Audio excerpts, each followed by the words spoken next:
बिस्मिल्लाहिर्रहमानिर्रहीम। अस्सलामु अलैकुम। मैं हूँ फ़हीम अख्तर, एक और वीला के साथ हाज़िर खिदमत हूँ। नाज़रीन, आज बात करेंगे पाकिस्तान के सबसे बड़े पिलर, पाकिस्तान के सबसे मज़बूत पिलर, मेरा मतलब अदलिया के एहतसाब की बातें शुरू हो चुकी हैं। और आज पार्लिमानी एक कमेटी का इजलास हुआ है, उस इजलास को मैंने कवर किया है और इस इजलास की जो रोएदाद है वो मैं आपके साथ आज शेयर करूँगा। इससे पहले कि मैं आपको इस इजलास की कार्रवाई बताऊं, मैं आपको पहले थोड़ा सा ब्रीफ कर लूं कि पाकिस्तान का जो गवर्नेंस का निज़ाम है वो बेसिकली 3 बड़े पिलर्स के ऊपर घूमता है। पहला पिलर कानून साजी है, लेजिस्लेशन जिसे कहते हैं। पहला पिलर जिसे उर्दू में मुकन्नना कहते हैं, ये कौमी असम्बली, सेनेट और जो सूबाई असम्बलियाँ हैं उनके गिर्द घूमता है। कानून साजी करेगी, आइन साजी करेगी पार्लिमान, और पार्लिमान की आइन साजी को इम्प्लीमेंट करेगी इंतज़ामिया, जिसको एस्टेब्लिशमेंट कहते हैं, जिसको ब्यूरोक्रेसी कहते हैं, जिसको एग्जेक्टिव कहते हैं। पहला पिलर मुकन्नना कानून साजी करेगी, दूसरा पिलर इंतज़ामिया उस कानून को इम्प्लीमेंट करेगी, उस कानून के ऊपर लोगों को जो है वो चीज़ें फ़राहम की जाएंगी, आवाम को चीज़ें फ़राहम की जाएंगी। और तीसरा बड़ा पिलर है इंतज़ामिया और मुकन्नना के बाद जुडिशरी, अदलिया। इन 3 पिलर्स के ऊपर पाकिस्तान की जो रियासत है वो बेस करती है, और तीनों पिलर्स हैं वो अहम हैं, तीनों पिलर्स की अपनी अहमियत है। हम देखते हैं कानून साजी करने वालों का एहतसाब होता है, हम देखते हैं जो कानून इम्प्लीमेंट करवाता है उसका एहतसाब होता है, लेकिन जो लोग एहतसाब करते हैं या जो लोग फ़ैसले करते हैं, तीसरा बड़ा पिलर पाकिस्तान का अदलिया, उसका एहतसाब होता है लेकिन नज़र नहीं आता। अगर एहतसाब हो जाता है तो वो एहतसाब भी ख़ुद करते हैं। तो ये पाकिस्तानी पॉलिटिकल मामलात देखने वाले या फिर पाकिस्तान के ऊपर या फिर पाकिस्तान के निज़ाम के ऊपर जो डिस्कशन करने वाले लोग हैं, उनका एक बड़ा मौजू रहा है, एक बड़ा टॉपिक रहा है कि अदलिया का जो एहतसाब है या अदलिया का जो जजेस का मिसकंडक्ट होता है उसके ऊपर बात नहीं की जाती, या उसका जो तरीक़ाकार इस वक्त मौजूद है, जो तरीक़ाकार पाकिस्तान के आइन में आर्टिकल 209, 210 और 211 में दर्ज है, वो कह रहे हैं कि इतना मुश्किल ये तरीक़ाकार है कि इसके ऊपर बात नहीं की जा सकती, या फिर एक ऐसा कंडक्ट का सिस्टम है, मतलब कोई उसका कंडक्ट का रूल्स या जो मामलात हैं वो इतने मुबहम हैं, ओपन नहीं है, जिसकी वजह से लोगों के जहनों में ये ख़दशात आते हैं। ये एक पूरी डिबेट मौजूद है कि पाकिस्तान के जो जजेज़ हैं इनका एहतसाब होना चाहिए, इनमें इस्लाहात लाई जानी चाहिए, इनका जो प्रोसेस है उसको सहल करना चाहिए, उसको आसान करना चाहिए। क्योंकि कुछ जजेस का जब कंडक्ट या कुछ जजेस का मिसकंडक्ट सामने आता है या उनकी फैमिलीज़ के मामलात सामने आते हैं, तो फिर यही जजेस जो हैं वो उनको बचाने की कोशिशें करते हैं। मेरी मुराद अभी जस्टिस काजी फ़ायज़ ईसा का एक रेफरेंस, जो सदारती रेफरेंस प्रेसिडेंट अलवी ने ये रेफरेंस भिजवाया था सुप्रीम जुडिशल काउंसिल में, इसके ऊपर बड़ी डिबेट की गई।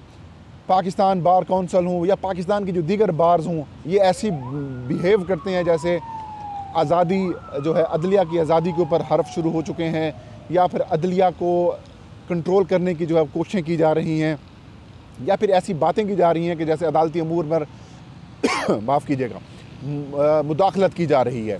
लेकिन जब यही बात मुकन्नना के ऊपर आती है तो मुकन्नना की कोई बात नहीं की जाती।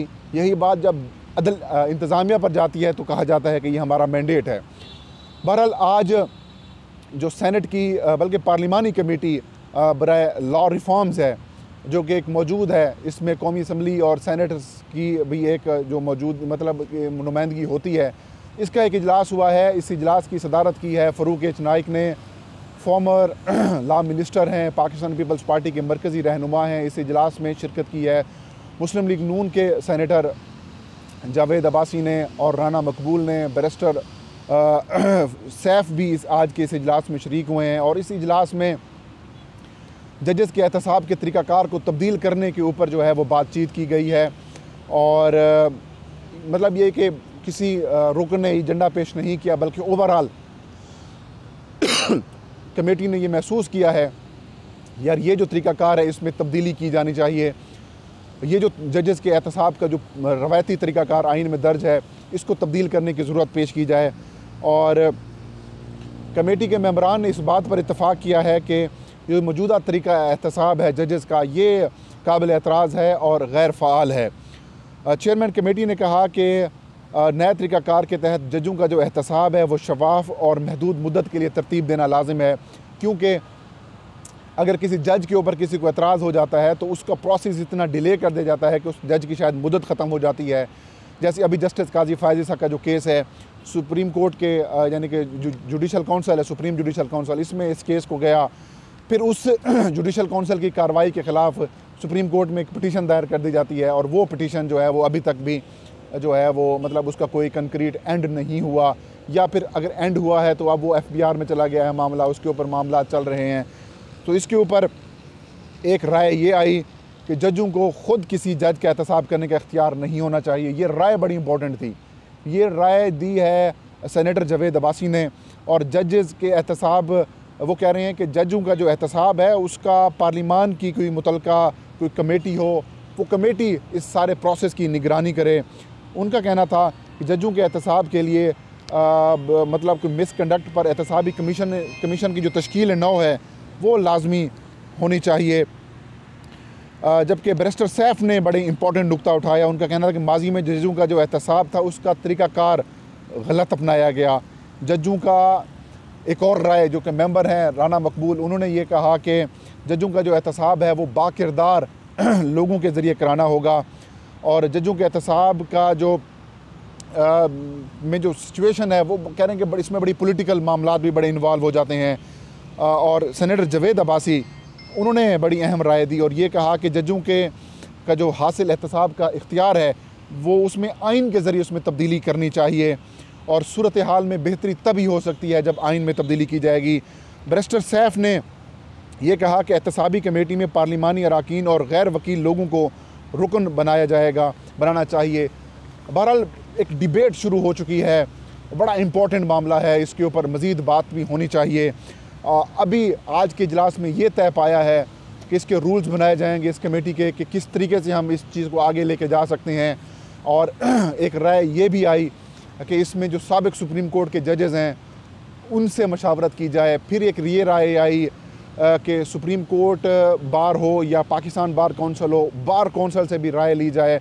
और बहरहाल आज के इजलास में इस बात के ऊपर इत्तफाक़ किया गया है कि जजेज़ का जो एहतसाब का तरीक़ाकार है उसमें तब्दीली लानी चाहिए। रूल्स बनाए जा रहे हैं और रूल्स बनाने जाए के बाद अगले कुछ रोज़ में माहिरीन को तलब किया जाएगा, और माहिरीन में साबिक चीफ जस्टिस नासिरुल मुल्क हैं, सुप्रीम कोर्ट और हाई कोर्ट के जो बार कौंसल्स हैं उनको भी बुलाया जाएगा। अब बहरहाल एक अहम मामले के ऊपर जो है वो लेजिस्लेशन की जाएगी और होप्स हो कि इसके ऊपर मुतनाज़ा नहीं बनाया जाएगा। कोई भी मतलब ये कि पाकिस्तान में जो भी सरकारी वसाइल से तनख्वाह लेता है उनका एहतसाब होना चाहिए और एक ज़बरदस्त किस्म का मैकेनिज़्म होना चाहिए। तो नाज़रीन, ये थी आज की वीडियो। इंशाअल्लाह नेक्स्ट वीडियो में नई खबर और नए इशू के साथ हाज़िर खिदमत होंगे। तब तक फ़हीम अख्तर को दीजिए इजाज़त। अपना और अपने चाहने वालों को ढेर सारा ख्याल रखें। अल्लाह हम सब का हामी और नासिर हो।